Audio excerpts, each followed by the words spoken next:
Vayamos en nuestras Biblias a la carta a los Romanos,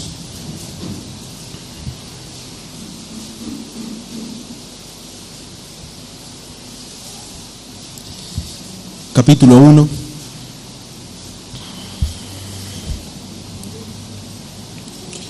Versículos 18 y 19. Romanos, capítulo 1, versículos 18 y 19.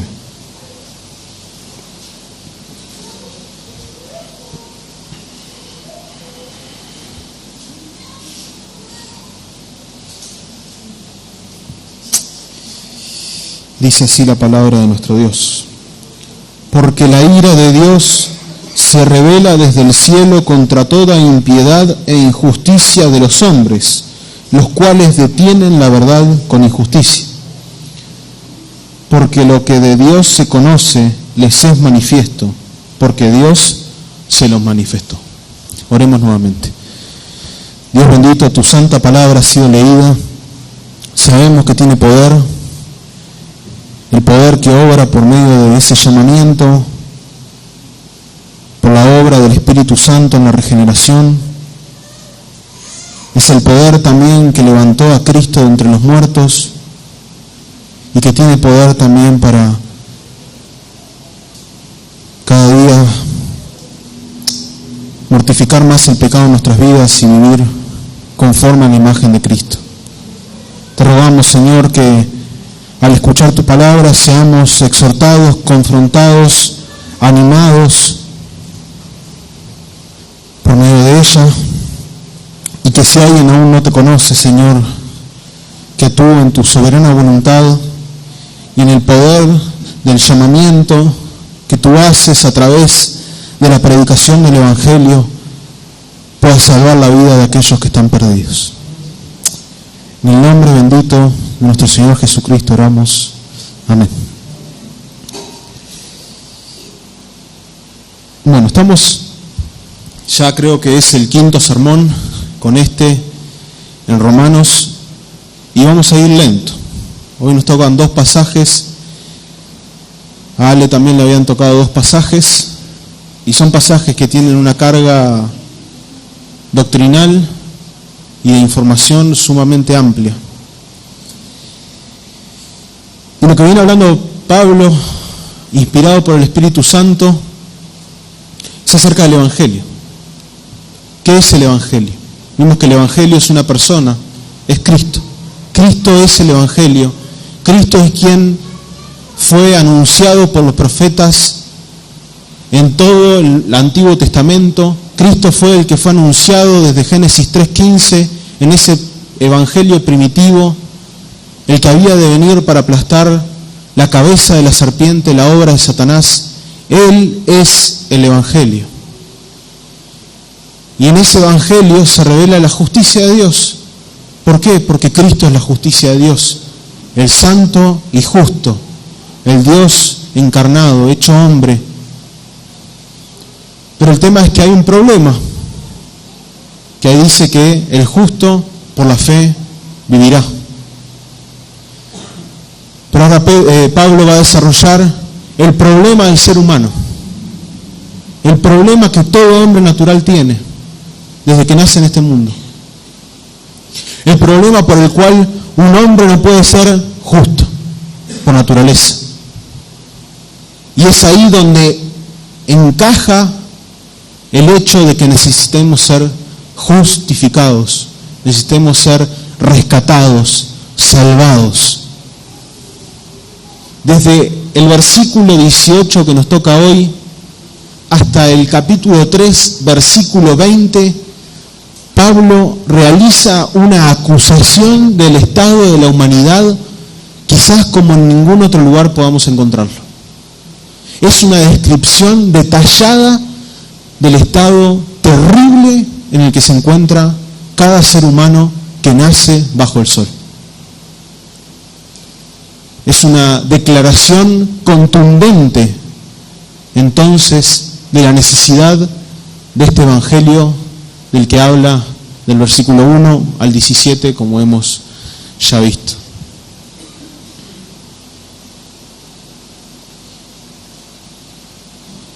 En los tiempos actuales,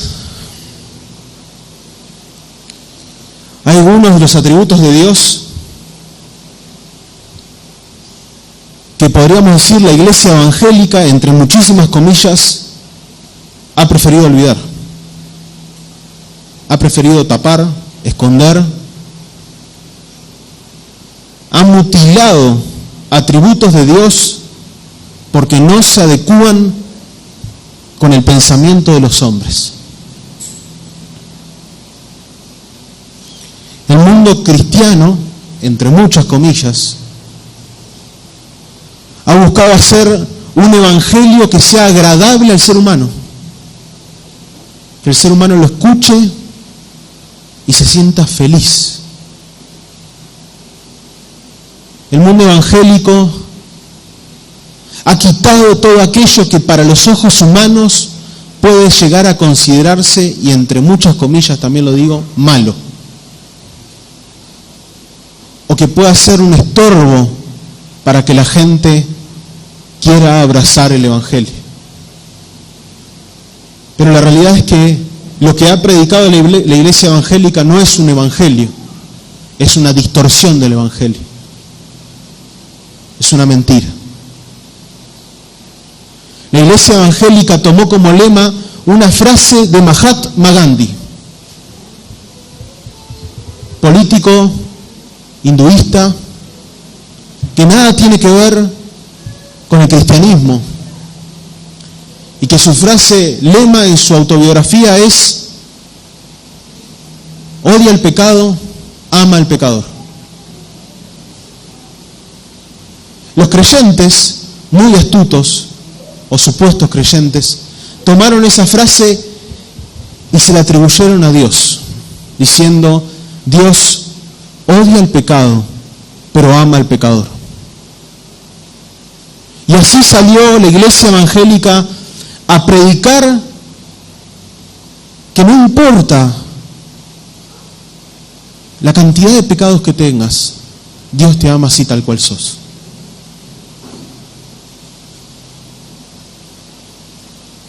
Es una aberración. Dios maldice ese evangelio, porque no es el mensaje que Él dejó en su palabra. Y esta mañana vamos a ver quizás el atributo que más han querido ocultar tanto la iglesia, entre comillas, evangélica o cristiana, como también el mundo. Es el atributo de Dios quizás que el mundo desprecia, porque es el atributo que le recuerda al mundo la situación en la que está delante del Dios Santo. Y sin este atributo no hay redención. Sin este atributo no habría necesidad de salvación. Esta mañana vamos a ver el atributo de la ira de Dios. Y si esta mañana el atributo de la ira de Dios te incomoda, te molesta, te produce enojo, indignación, te invito a que revises tu corazón, porque quizás es que no has entendido el evangelio y que estás lejos de Cristo.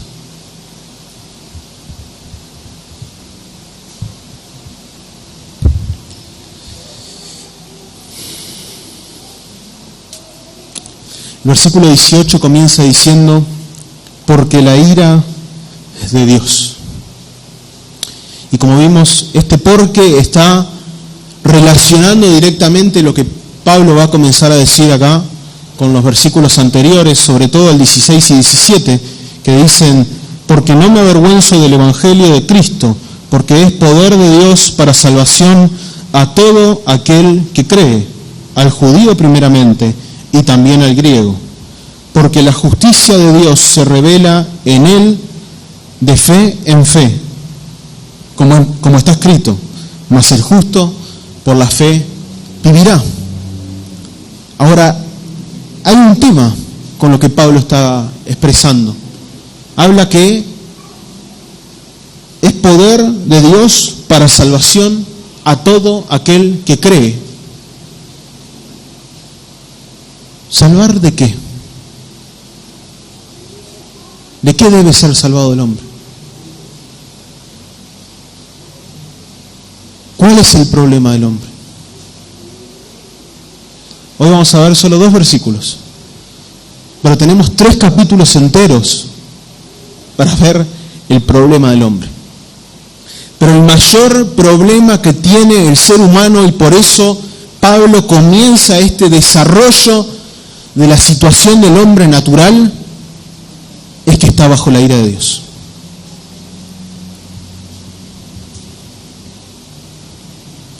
¿Y qué es la ira de Dios? Porque quizás en nuestras mentes humanistas, cada vez que se expresa la palabra ira, la razonamos dentro de nuestro contexto humano, como algo, una respuesta colérica, emocional, vengativa, maliciosa, hacia otra persona cuando esa persona nos hace algo malo.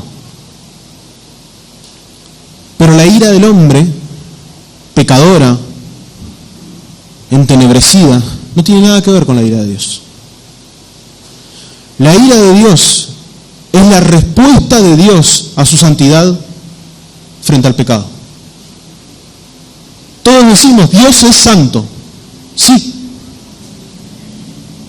La santidad de Dios es el único atributo que se repite 3 veces, tanto en Isaías como en Apocalipsis, haciendo una afirmación de que es lo que distingue a Dios del resto de los seres, y que evidentemente Dios está completamente, infinitamente apartado de pecado.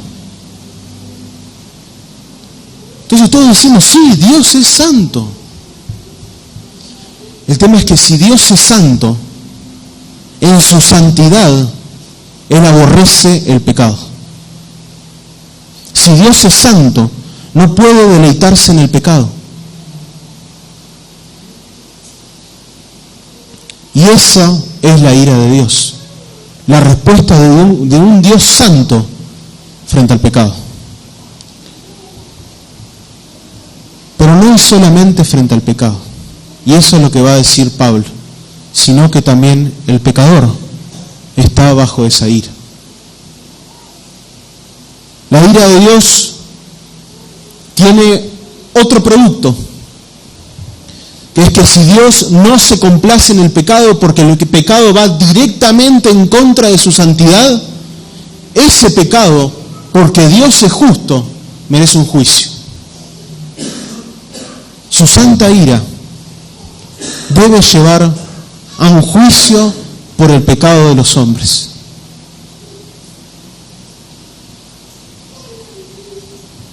Entonces, este atributo es fundamental para el entendimiento del Evangelio. Si sacamos la ira, Cristo fue a morir. ¿Por qué? ¿Qué hizo Cristo en la cruz?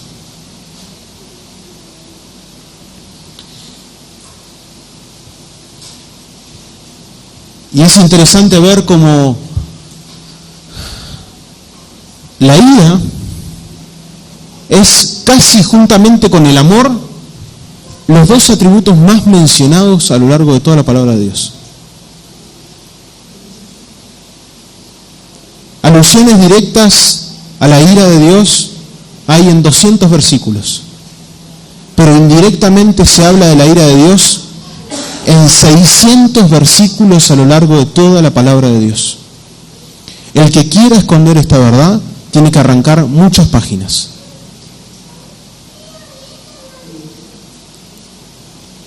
Deuteronomio habla bastante acerca de esto.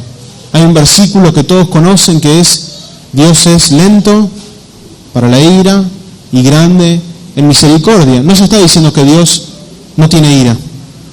sino que en su longanimidad y en su misericordia refrena su ira sobre el mal y el pecado. Entonces, negar la ira de Dios es negar al Dios que nosotros decimos adorar. Mutilar el atributo de la ira de Dios es estar dándole la alabanza a otro Dios distinto que no es el de la Biblia.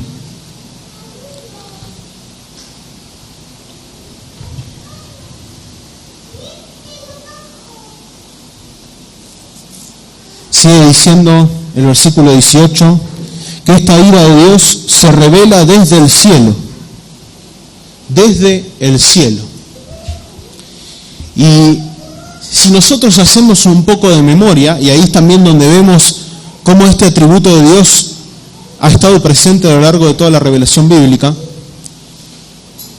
¿de dónde vino el juicio de Dios sobre la humanidad en los tiempos de Noé? Desde el cielo. Una lluvia, un diluvio, que inundó la tierra y erradicó a toda la raza humana, menos a una familia. ¿Por qué? Por causa de los pecados de esa generación. ¿De dónde vino el juicio contra Sodoma y Gomorra? Desde el cielo, con fuego y azufre. ¿Por qué? Por el pecado de esa ciudad o de esos habitantes de ese lugar que era ya para Dios insoportable. También se nos habla que la ira de Dios fue manifestada contra Egipto en las plagas.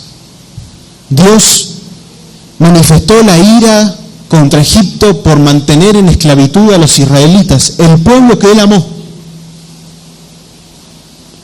Y por la necesidad del faraón de no dejarlos ir, erradicó a todos los primogénitos de Egipto.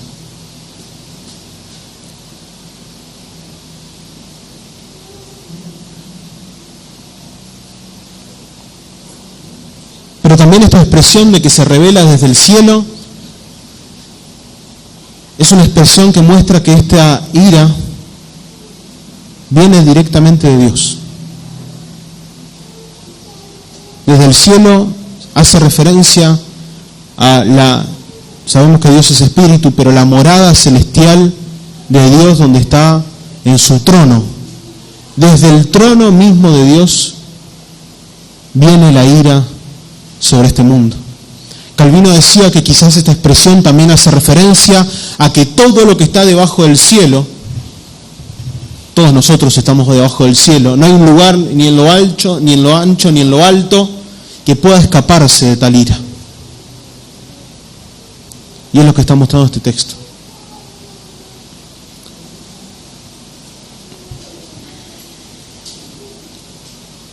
Pero ¿de qué forma se revela esta ira? Porque no está hablando de una revelación futura. Sabemos que hay un día en el que Dios juzgará todas las cosas y que unos irán para un lado y otros irán para otro. Pero acá dice en tiempo actual, hoy, la ira de Dios se revela. ¿De qué forma se revela la ira de Dios hoy? En la misma carta de Romanos, en los versículos siguientes, nos muestra la forma en la que Dios revela su desagrado hacia el pecado del ser humano. Romanos 1:24 dice, por lo cual también Dios los entregó a la inmundicia. Romanos 1:26 dice, por esto Dios los entregó a pasiones vergonzosas. Romanos 1:28 dice, y como ellos no aprobaron tener en cuenta a Dios, Dios los entregó a una mente reprobada.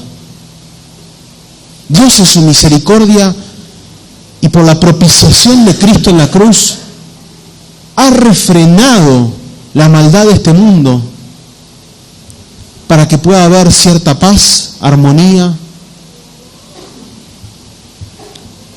en favor de los escogidos. El problema es que cuando el ser humano, por naturaleza, odia y aborrece a Dios, Dios, en la revelación de su ira, los entrega, los deja libres a sus propios pecados y a la destrucción que sus mismas vidas llevan por la forma pecaminosa en la que viven.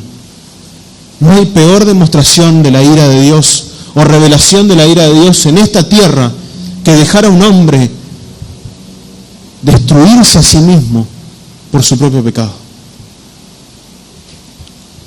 Esa es la forma en la que Dios hoy revela su juicio sobre el pecado de los seres humanos, en la que hoy revela su ira a todos los que están debajo del cielo, que no están en Cristo.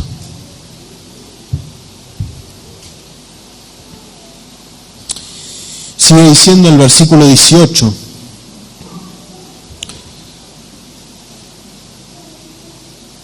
Contra toda impiedad e injusticia de los hombres, los cuales detienen la verdad con injusticia. Y si bien yo ya expresé sobre quiénes cae esta ira, Pablo acá profundiza. Dice, contra toda. Si decimos que Dios es santo, si decimos que Dios es justo, no puede dejar un pecado sin su justa retribución. Y los dos pecados que menciona Pablo acá no son pecados que hagan referencia a cosas muy diferentes, sino que son dos pecados que apuntan a la misma realidad que cada ser humano tiene cuando nace. Impiedad es que básicamente no vive la vida piadosa del Evangelio, que no vive conforme a lo que Dios le agrada. Impiedad también se puede traducir por maldad, por aquellos que no quieren tener nada que ver con Dios. E injusticia hace referencia a que el hombre no vive conforme a la ley agradable a Dios. Y son dos pecados que apuntan a lo mismo. Apuntan a que el ser humano, cuando nace, el hombre natural, no quiere, no desea, no busca, porque no puede, porque no quiere, porque está entregado a esos pecados, está esclavo, tiene cadenas que lo atan al poder del pecado en su vida. No quiere estar o vivir o hacer lo que a Dios le agrada. No quiere reconocer a Dios, odia a Dios, aborrece a Dios, rechaza a Dios y todo lo que tenga que ver con Dios. Estos dos pecados engloban la situación de todo ser humano. Y si el ser humano vive en esos pecados, está entregado a esos pecados, ¿cómo Dios va a aborrecer solamente esos pecados y no va a aborrecer a aquellos a los que viven en esos pecados y van contra todo lo que Dios ha hablado y ha dicho?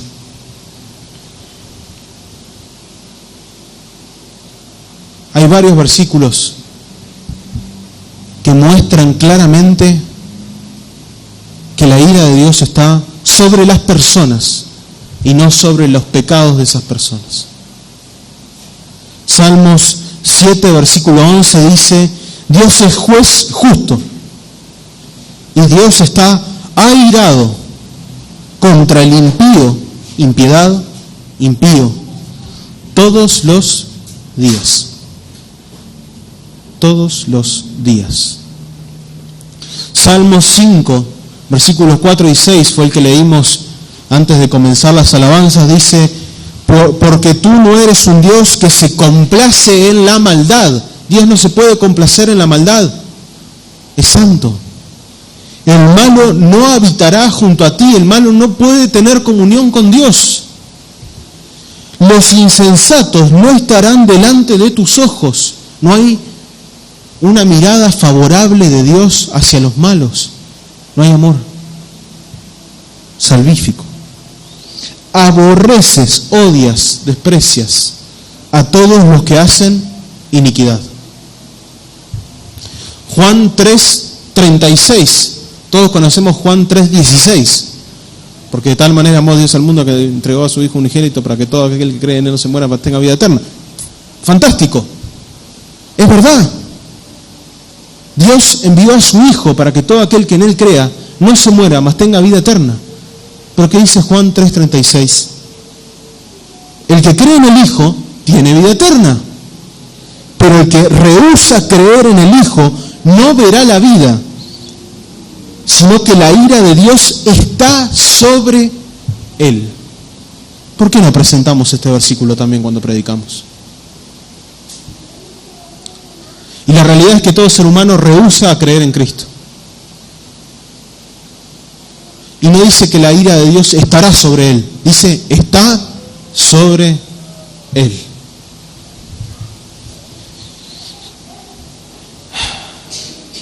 Apocalipsis 6, 15 al 17 dice: y los reyes de la tierra, y los grandes, los ricos, los capitanes, los poderosos, y todo siervo y todo libre, se escondieron en las cuevas y entre las peñas de los montes, y decían a los montes y a las peñas: caed sobre nosotros, escondednos del rostro de aquel que está sentado sobre el trono, y de la ira del Cordero, porque el gran día de su ira ha llegado, y ¿quién podrá sostenerse en pie? Todos los impíos, los que no conocen a Dios de esta tierra, ruegan que los montes se les caigan encima. Prefieren ser aplastados por el Aconcagua que la ira del Cordero caiga sobre ellos.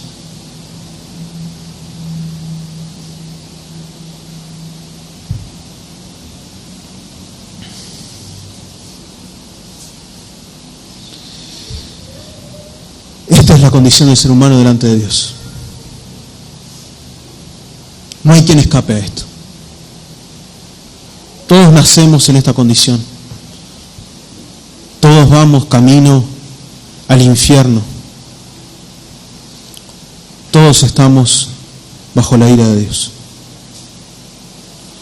Pero es acá cuando entra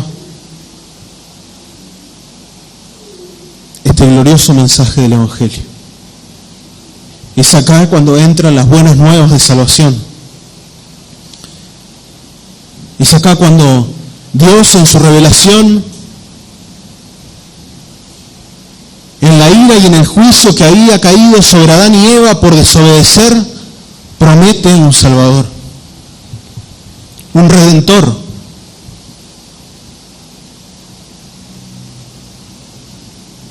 Es por ese Redentor y ese Salvador que Dios hace un sacrificio en el Edén para aplacar la ira que era sobre Adán y Eva, para cubrirlo con ropas y rescatarlos de la muerte.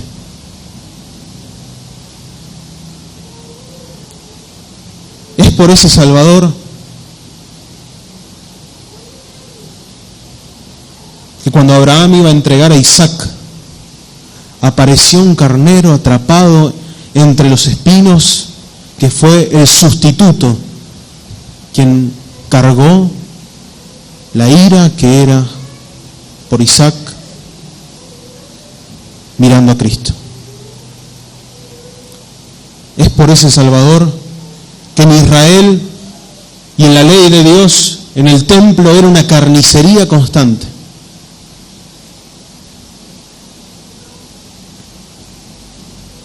Porque el pecado debía conllevar el juicio y debía caer la ira de Dios sobre algún ser.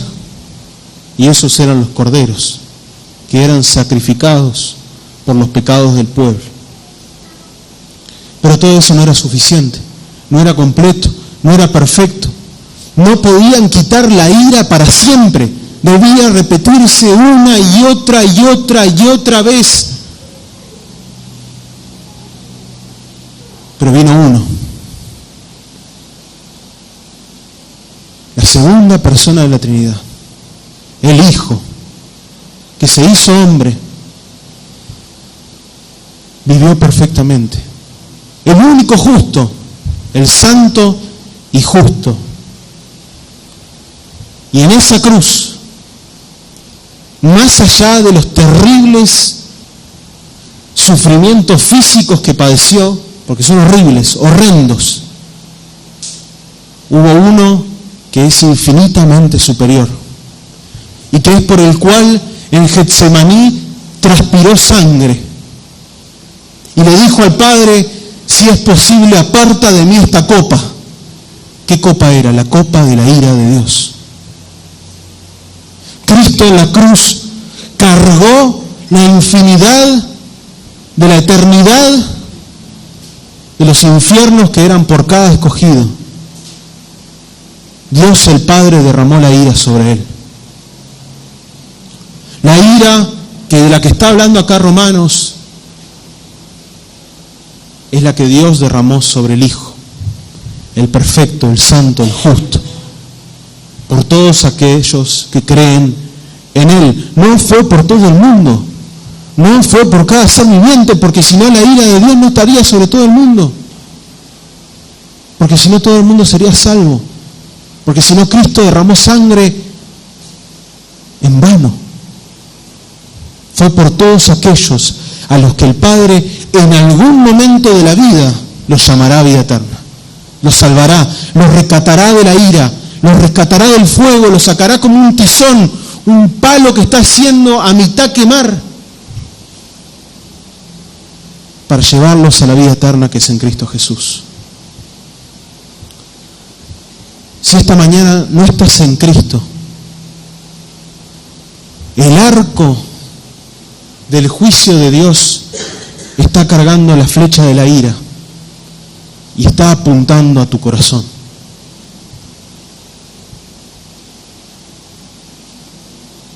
Es inminente. La vida terrenal es el único espacio de tiempo en el que el llamado del Evangelio, o en el que está el llamado del Evangelio a arrepentirse y creer. Si esta mañana no estás en Cristo, estás bajo la ira de Dios.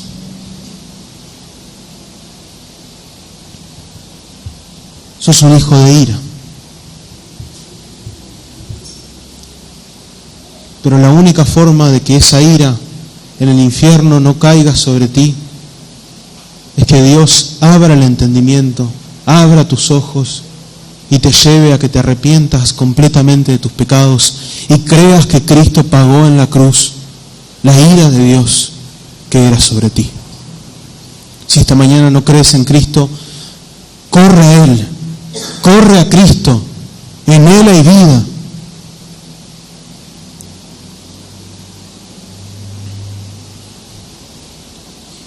Y si has sido salvado por Cristo, Dios sigue siendo un Dios de ira contra el pecado. El atributo de la ira de Dios a los hijos de Dios debería de constantemente hacernos reflexionar acerca de la forma en la que Dios sigue viendo el pecado en nosotros. Él sigue aborreciendo el pecado en nosotros.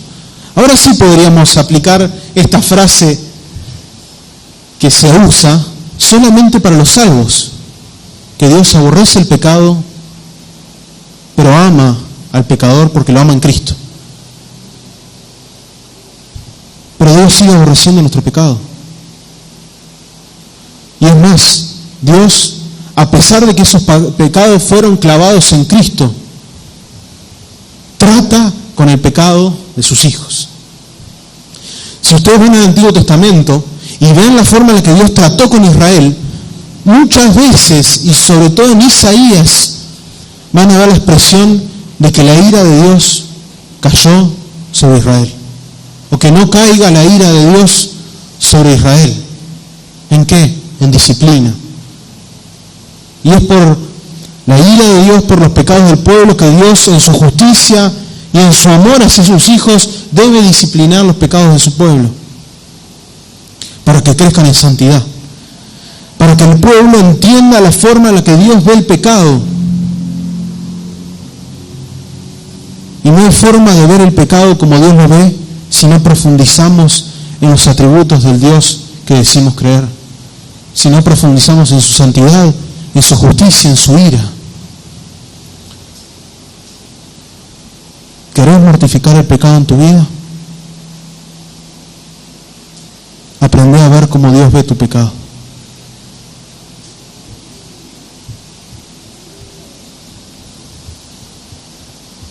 Pero también es un recordatorio de dónde estábamos, de dónde nos sacó Dios, de cuál era nuestra condición, de que sin Cristo y la unión que tenemos con Cristo no somos nada.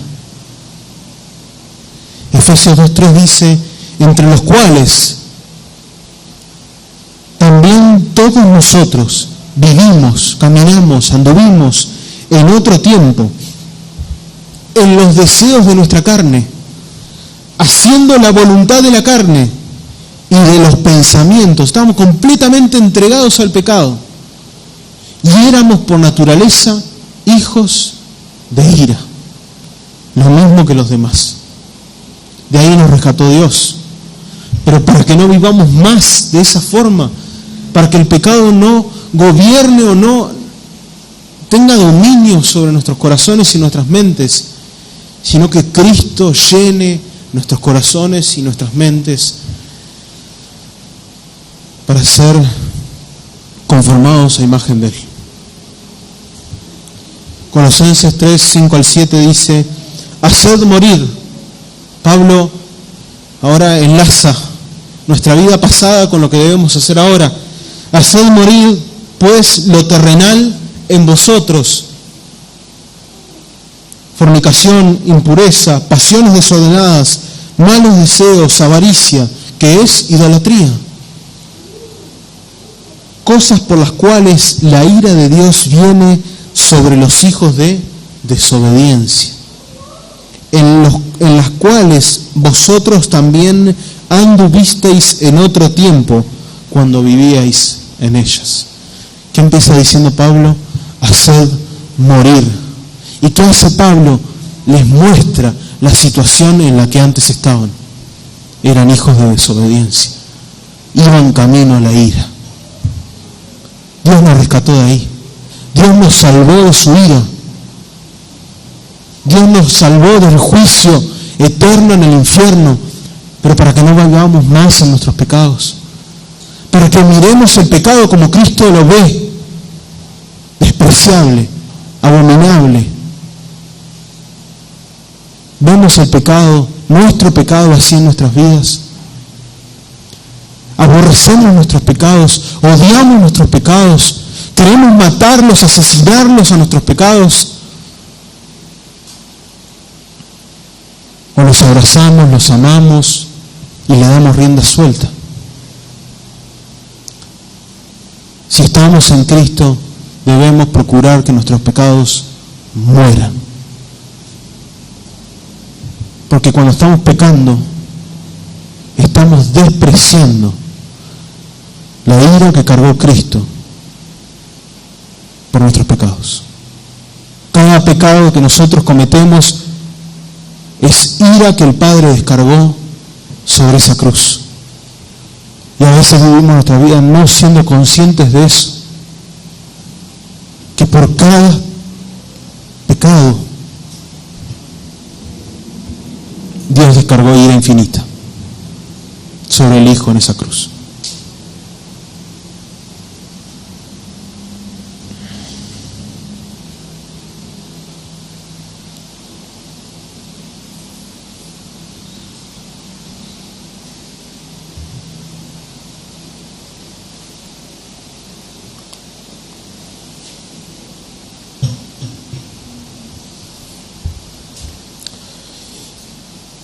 El versículo 19 sigue diciendo, en realidad parte del versículo 18, los cuales detienen la verdad con injusticia, porque lo que de Dios se conoce les es manifiesto, porque Dios se lo manifestó. frente a esta acusación, quizás algún vivo, porque está lleno de vivos, pueda decir, pero ¿cómo Dios me va a pedir algo si yo no lo sabía? ¿Cómo Dios me va a decir que debo obedecerle, que debo glorificarlo, que debo exaltarlo? ¿Cómo Dios me va a decir que debo reconocerle si yo era un ignorante? Es injusto. Y hay muchos vivos que piensan así. Y sí, pero los llamo vivos porque se creen vivos.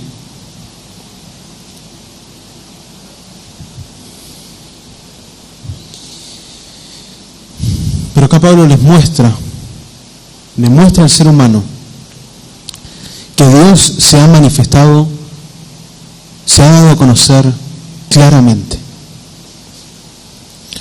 Algunas versiones, y es probablemente lo que el griego trata de mostrar, es que Dios lo manifestó en el hombre, dentro del hombre.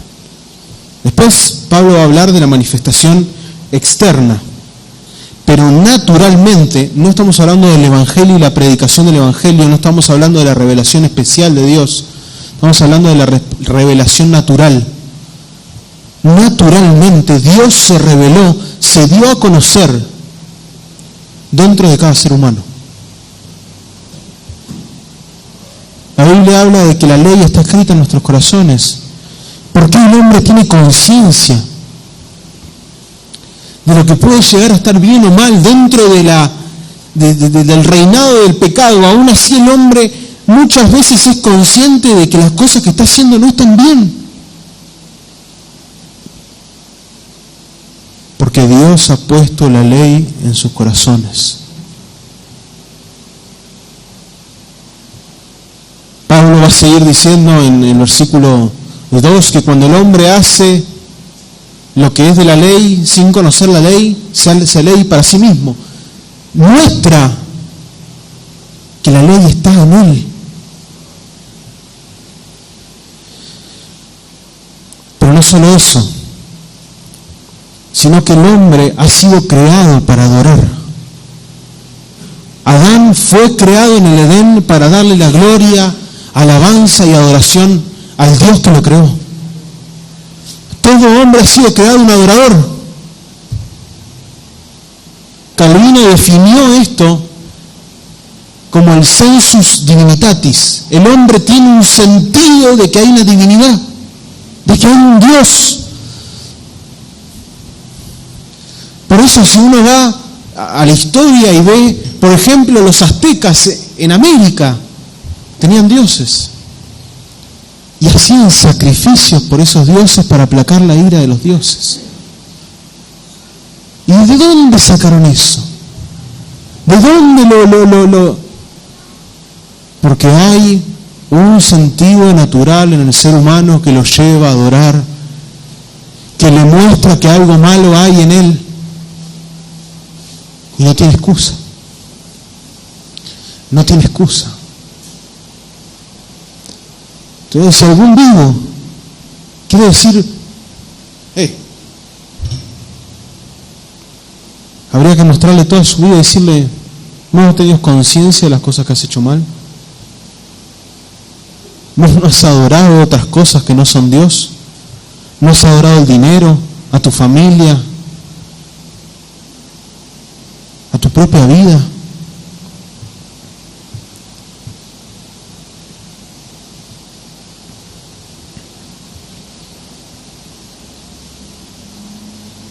Incluso el ser humano, en su necedad y en el humanismo que vivimos hoy en día, dice que el hombre es bueno y que lo malo es una excepción. Que el hombre puede hacer cosas buenas. Las obras, entre comillas, buenas del hombre se las atribuyen a ellos mismos. Son para llenar el propio ego y es evidente que no quieren darle la gloria a Dios. La ciencia, viendo la creación, la magnificencia, el orden de todo lo creado, reconociendo incluso que si un número, un dígito, una coma hubiese estado corrida en los cálculos matemáticos, no existiría la vida en esta tierra como existe hoy. Todo ha sido creado perfecto y ellos lo atribuyen al caos. A millones y millones de años, a una explosión, a la fuerza de la gravedad. Y dicen, Dios está muerto.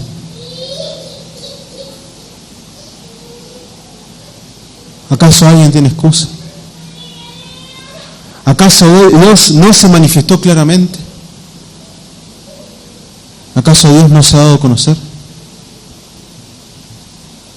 Pero aún más,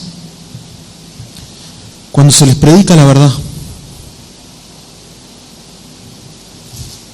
el hombre la refrena, la aborrece, asesinan a los creyentes que salen a predicarla. De los 12 apóstoles, 11 murieron martirizados por predicar el Evangelio. Cuando uno le va a hablar a un no creyente, muchos dicen, nah, déjame quieto, estoy bien así. ¿Y por qué?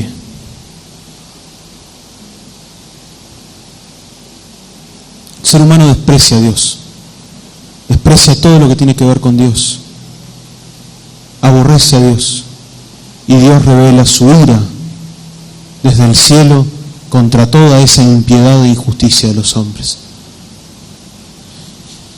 Salmo 92, 5 al 9 dice, cuán grandes son tus obras, oh Jehová, muy profundos son tus pensamientos. El hombre necio no sabe, y el insensato no entiende esto. Cuando brotan los impíos como la hierba y florecen todos los que hacen iniquidad, es para ser destruidos eternamente. Fuertísimo lo que está diciendo el Salmo. Mas tú, Jehová, para siempre eres altísimo. Porque he aquí tus enemigos, oh Jehová, porque he aquí perecerán tus enemigos, serán esparcidos todos los que hacen iniquidad. Acá el Salmo muestra las obras de Jehová. Cuán grandes son tus obras, oh Jehová, muy profundos son tus pensamientos. Y enseguida el salmista dice, el hombre necio no sabe, y el insensato no entiende esto.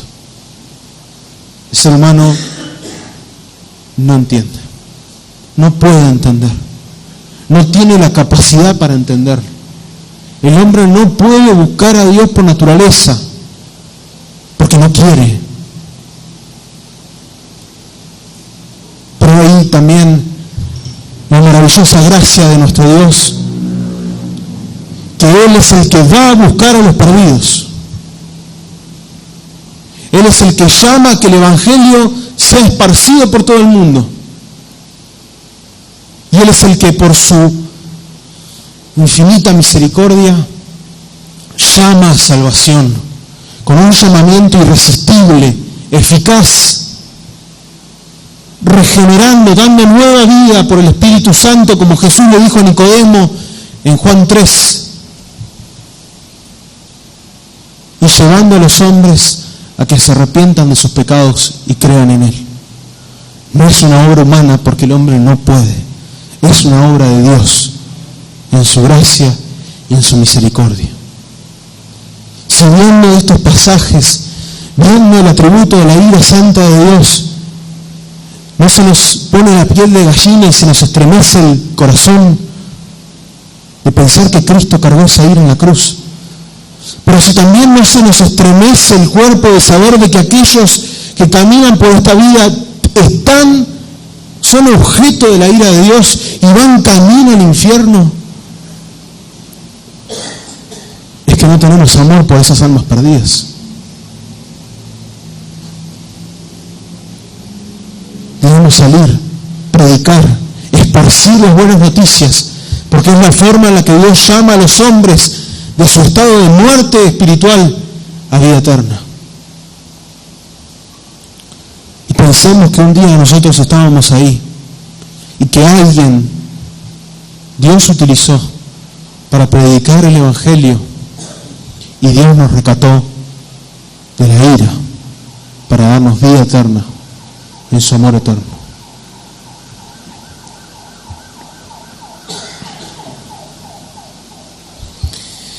Para terminar, meditemos en este atributo. Hay un libro que no es muy largo, lo hemos mencionado varias veces, que es de A.W. Pink, se llama Los atributos de Dios. Y el último atributo que menciona ese libro es la ira de Dios. ¿Querés conocer más de la ira de Dios? ¿Aprender más de la forma en la que Dios ve el pecado? Lee. Buscá los versículos que hablan sobre eso. 600 versículos, a leer 600 versículos. A aprender quizás del atributo que más la iglesia evangélica ha despreciado, que el mundo aborrece, porque nos muestra la situación en la que está delante de Dios.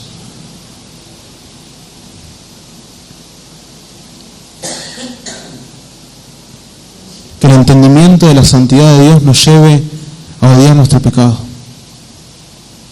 nos lleve a una conciencia constante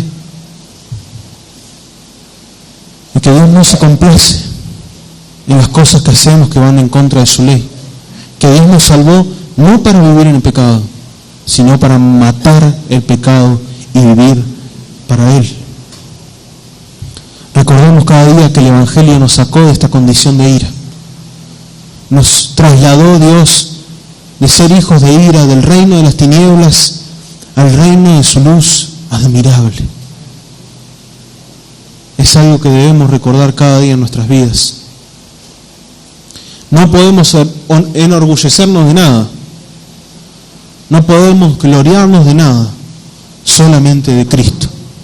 Porque Él es nuestra vida, Él es nuestro rescate, Él es el pago por nuestra deuda, Él es el pago por nuestros pecados, Él es la propiciación por nuestros pecados, Él es la copa sobre la cual fue derramada la ira de Dios. Y si no estás en Cristo, el fuego del infierno te está quemando. Hay un sermón, lo invito a que lo lean, de Jonathan Edwards, año 1700, pecadores en las manos de un Dios airado. No que tenga aire, sino que está con ira. Pecadores en las manos de un Dios airado. Es probablemente uno de las predicaciones que incentivó el avivamiento en la región donde estaba Edwards. Y muestra la condición en la que está el hombre a la luz de un texto en Deuteronomio. Y cuenta el relato que había personas que gritaban y se agarraban a las columnas porque sentían que el infierno se les abría en los pies.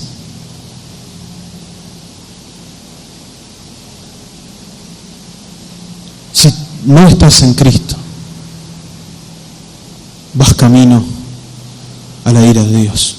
Arrepentite de tus pecados, corre a Cristo, cree en Él. Él es la salvación, Él es la vida. Él cargó la ira en la cruz para salvación y vida eterna. Oremos. Dios Todopoderoso, tú que eres santo, justo, al ver tu atributo de tu santa ira, Señor, nos estremecemos delante del pecado que hay en nosotros, Señor. Te pedimos, Señor, que podamos constantemente tener conciencia de aquellos pecados que están aún en nosotros, e incluso estos pecados que llamamos respetables, Señor. Que podamos ver el pecado como tú lo ves, que podamos matar el pecado en nuestras vidas y ir cada día a Cristo, buscando que en el poder del Espíritu Santo seamos conformados a su imagen. Señor, gracias porque en esta condición de ser vasos de barro preparados para ira, tú cambiaste, Señor, eso. Y nos hiciste vasos de barro para vida eterna. Gracias, Señor, porque esta obra de salvación es indescriptible, es gloriosa. Gracias, porque siendo santo y justo, el Hijo se entregó, aún sabiendo el sufrimiento de la ira que sería sobre cada uno de nosotros. Él la pagó en esa cruz para darnos vida eterna, para darnos salvación, para darnos victoria sobre la muerte y el pecado, y para gozar eternamente de tu presencia y de tu gloria. Señor, no somos dignos, Señor, no somos merecedores de todo esto, pero gracias por esta salvación tan grande. Que podamos meditar en estas verdades. Te lo pedimos en el nombre de Jesús. Amén.